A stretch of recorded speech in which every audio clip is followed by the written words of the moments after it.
Hello, I'm Brian White, one of the exercise physiologists of the cardiopulmonary rehab department at Brooklyn Medical Center. I'm doing a lecture series, or just a lecture on exercise and cancer prevention. Now, this is one of 3 or 4 videos that we're doing on cancer prevention that comes from a recent paper from the American Cancer Society that specifically targets diet and exercise's role in cancer prevention. My focus will be on the exercise component, but look for the other 2 videos or other 2 or 3 videos as well. The American Cancer Society's paper basically is saying that the things we do or the things we don't do have a direct impact on our cancer risk. And when most people think of behaviors that cause cancer risk, first things they think of is probably smoking. And for good reason, whether you smoke or dip or chew or snuff or vape or any of those things, that tobacco use increases your risk for cancer. They say 60% of all cancers, 40% of all cancers are associated due to tobacco use, and that's about 600 to 700,000 cases per year. But in this paper specifically says not just smoking behaviors have an impact on your cancer risk, but things like sedentary behavior, being overweight, poor eating habits, excessive alcohol intake. Those things also increase your cancer risk. And those unhealthy habits account for about 20% or about 300,000 cases a year. So that's still a good significant chunk. So the things we do or the things we don't do have a big direct impact on our risk for cancer. So those habits like smoking, poor diet, lack of regular exercise, not only increase your risk for blood pressure, high blood pressure and stroke and diabetes and hypertension, but they also increase your risk for cancer.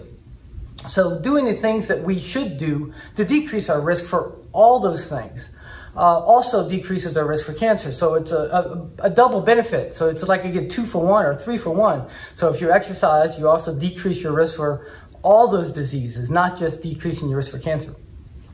So the initial recommendation that the American Cancer Society put out says that to decrease your risk for cancer, everybody should get about 150 to 300 minutes of moderate physical activity every week.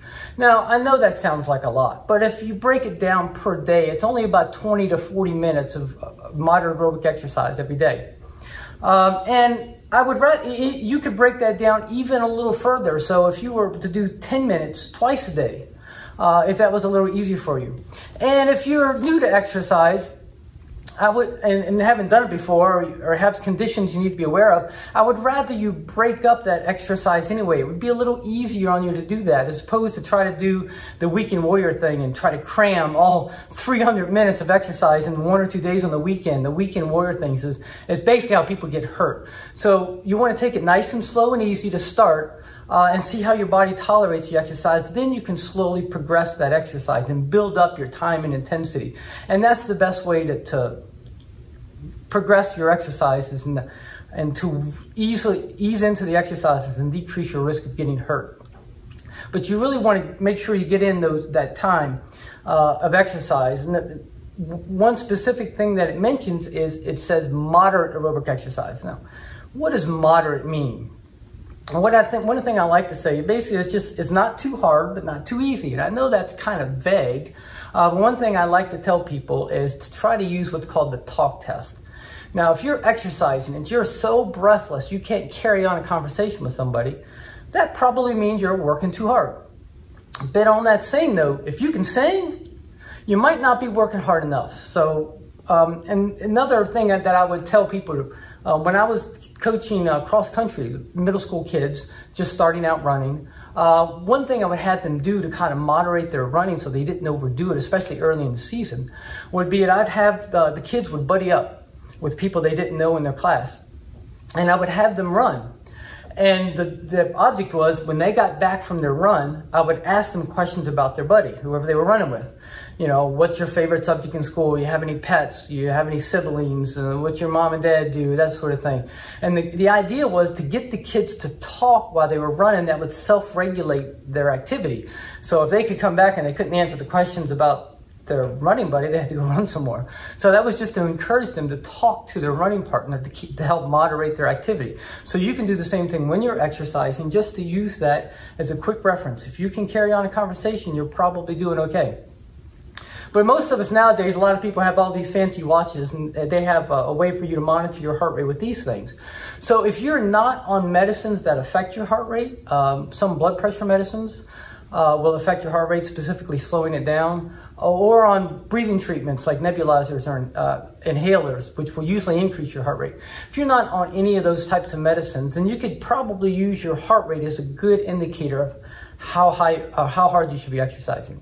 A good rule of thumb would be about to have your exercise heart rate be about 180 minus your age, and plus or minus 5 to give you some wiggle room. That'd give you about the idea of where you want to be to try to target your heart rate. Again, this is as long as you're not taking any medicines that affect your exercise target heart rate. Now, the initial recommendation for the American Cancer Society for exercise says 150 to 300 minutes a week. But there's a direct inverse relationship between the exercise and your cancer risk. So one goes up, the other goes down. So the more the better. Now, I'm assuming there's a limit to that somewhere, but we haven't found it yet. So if you can do 150 minutes, that's great. Better if you can do 200. If you can do 200 and you're feeling good, it's better to do 250. If you could do 250 and you're feeling good, try for 3. If you can get to 3, maybe try 350. The more you can do to progress towards that, not only does it decrease your risk of cancer, but it helps with stroke and diabetes and high blood pressure and all those other things as well. But the initial recommendation is for everybody to get that regular exercise. They also had some other recommendations, and their other recommendation is to limit their sedentary behaviors. One thing that's come out in research lately is how bad for your health being inactive for extended periods of time throughout the day is. And no amount of exercise seems to make up for that lack of activity throughout the rest of the day. So even if you were to exercise for 2 hours in a day, that doesn't make up for being sedentary, the other 14 or 16 hours of waking hours that you have throughout the day. If you're sedentary, sitting at a computer or reading the paper, sitting in traffic or any of those other things. So it isn't just exercise you need to do, but you want to have an increased activity throughout the day to help keep me moving around. Now, I'm all the time asking people if they exercise regularly, specifically asking if they walk. Because that's one of the easiest ways to exercise. And I get all the time say, yes, I walk all day long. I walk to the bathroom. I will go up to the hall, go to my car. That's not necessarily what I'm talking about. When I'm talking about exercise and the difference between exercise and activity. So the exercise, the activity that we do, we're up and moving around, and that's a good thing. You want that activity all throughout the day, going to the grocery store, shopping, doing dishes, mowing the lawn, those sorts of things. Those are all activities. They're good. They get you up, they get you moving around, but they're not necessarily exercise. And there's a difference between the exercise and the activity. One would be, say, if you're going out as an activity, not necessarily exercise of walking. So you're out looking at your neighbor's flowers, the dog wants to sniff around on corners and those sorts of things. It's slow, easily walk. That would be necessarily an activity, not necessarily exercise per se, walking. The difference between that and exercise walking would be, the description I like to use is the Christmas Eve walk. So it's Christmas Eve, the stores are getting ready to close, you got one gift you got to get to the stores. That kind of walk with a purpose that you have on Christmas Eve, that's exercise walking. So that's the difference between the two. So you want to make sure you're up and moving around throughout the day for activity reasons, to sit less, but you also want to, in addition to that, get your regular exercise in as well. So both of those things are beneficial. Now, walking is the one thing I think about when I think about exercise. I guess it's the easiest, doesn't need a lot of equipment. Most people can do it. But if you're not able to walk for extended periods of time for regular activity, or the weather's bad, winter's coming around the corner one of these days, and the hot summers, if you don't have equipment at home, you don't have access to a facility, and you're able to walk for long periods of time, what sort of activities can you do to keep exercising? Because everybody should be able to exercise, not just those people who can walk. So you want to have alternatives. And even for those people who can walk, you want to have alternatives on the days you can't get out there. I think one of the benefits of like the COVID thing is that a lot of people are putting a lot of information out now on the internet. You can access exercise videos, pretty free, and myriad of exercise videos that are out there, and you can access those things and do exercises. I know one of the Sit and Be Fit and Sit and Get Fit, if you YouTube those phrases, you'll come up with a list of exercises that are there.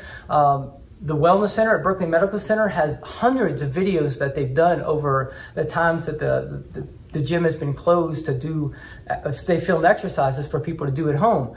And if you go to YouTube and type in the Wellness Center, BMC for Berkeley Medical Center, there should be a list of over 100 videos at it, free access online that you can do at home.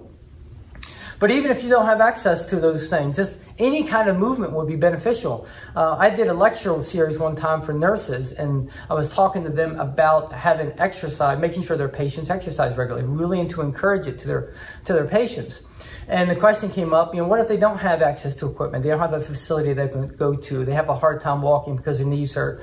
What do we tell our patients to do? And I was caught off guard by that question. I said, well, I was sitting in a chair, or I had a chair next to me, and I basically sat down in a chair and I just started doing whatever as far as exercise though. We were sitting in a chair and I started pumping my arms out like this and pulling down and lifting your knees up while you're sitting in a chair. And I was just making whatever movements I was doing up at the time. And after 5 minutes, we were all sitting in the chair sweating, exhausted.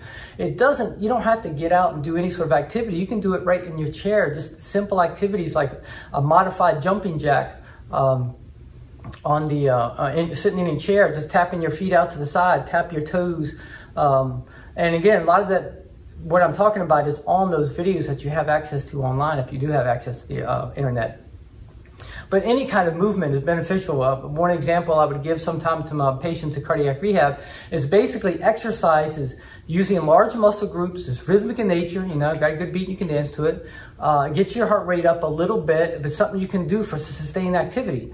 So it doesn't matter what it is. Walking would be the perfect example, but those chair aerobics I was talking about, if you could dance the hokey pokey or the funky chicken, if you can do that for 10 or 20 minutes, that is considered aerobic exercise. And so dance the funky chicken in your living room. That would be great, a perfect opportunity for you to do something.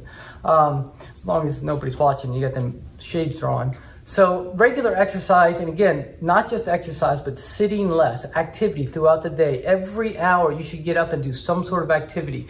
Those are the two major recommendations that's come out of this paper for regular exercise. And those are really the easiest component of it. This paper was 26 pages long, and the exercise part of it was only about a page and a half. The other major component of that paper was the nutrition part of it. So the other video that's available on the series is specifically talking about nutrition and weight loss. And again, those things have an impact on your cancer risk as well. So you want to address those as much as you do the exercise regularly. And I just got telling all my cardiac rehab patients today, exercise good. You need to make sure you exercise every day, but you can't exercise and then go have a Big Mac and a soda after you're done. Eating important. There's no amount of exercise that can make up for a poor diet. So you need to make sure you do all those things. Regular exercise, watch your weight, decrease sitting for extended periods of time, and that would not only decrease your risk for cancer, but again, diabetes, high blood pressure, strokes, all those things. So get out and exercise, move a little less. So sit less, move more. That's essentially what it comes down to.